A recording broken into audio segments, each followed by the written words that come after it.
Hey there, everybody. Meteorologist Jim Dickey back with you for Tropics Talk, Monday, June 30th.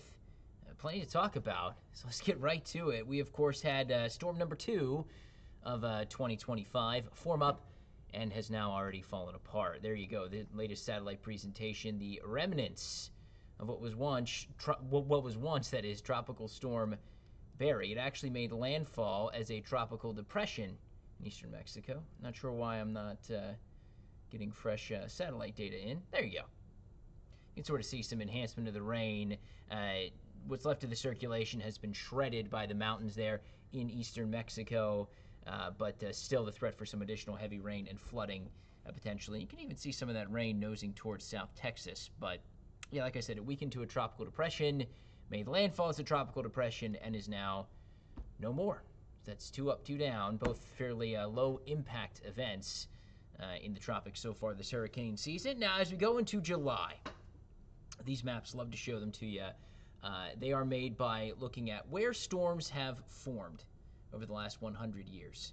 It gives you an idea historically where storms are most likely to form in any given month. July, we watch the central and northern Gulf, the southwest Atlantic, the most likely area where most storms have formed along the Gulf Stream, that warm current of water that comes out of the Gulf, goes across the straits, and then basically parallels the eastern seaboard. Very warm water, 80-plus degree water that then goes out into the open Atlantic, and that is sort of a hot spot for where storms tend to form. But, you know, a very common formation process, and why you sort of get that pattern there is we're still early in the season, so we can still get fronts to work this far southward.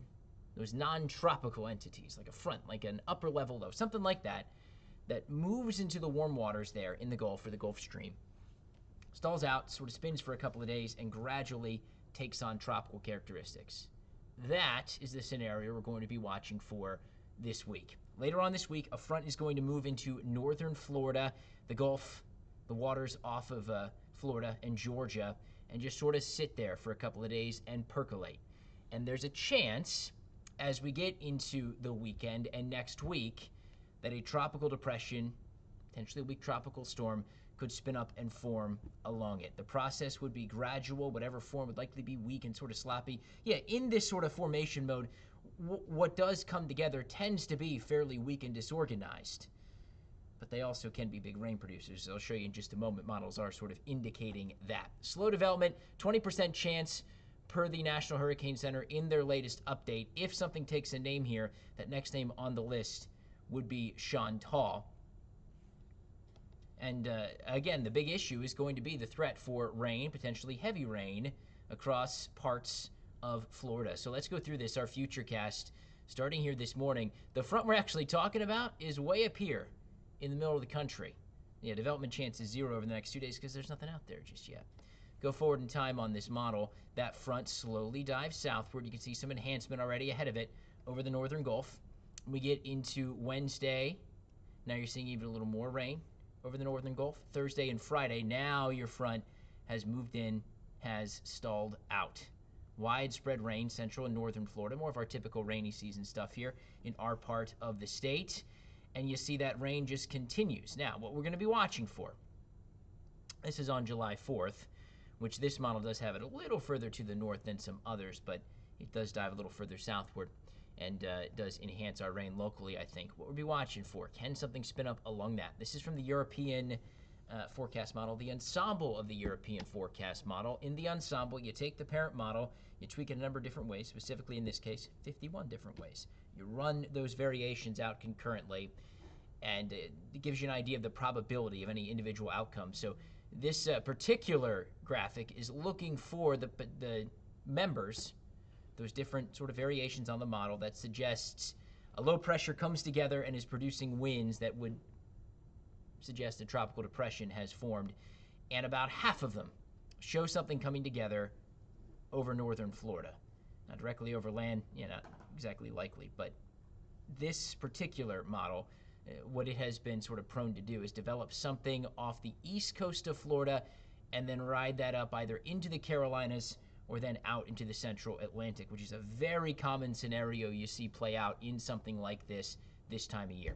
Some modeling has also suggested something forms over the Gulf and then works westward, riding high pressure westward. I think it's a little less likely. I don't think we're talking anything moving directly towards us here in southwest Florida. I think rather what we're watching for, our highest sort of impacts from this, would be the potential for that enhanced rainfall as we go into July 4th and into the weekend. This is from the National Weather Service. The rain totals 2 to 4 inches piling up, and I think much of that would be Friday, Saturday, Sunday. So yes, there's certainly the potential here. It would depend on exactly how that front sets up, how far south it gets. Does it come close to or even over us here in southwest Florida? It could lead to quite a mess for July 4th and Saturday, July 5th.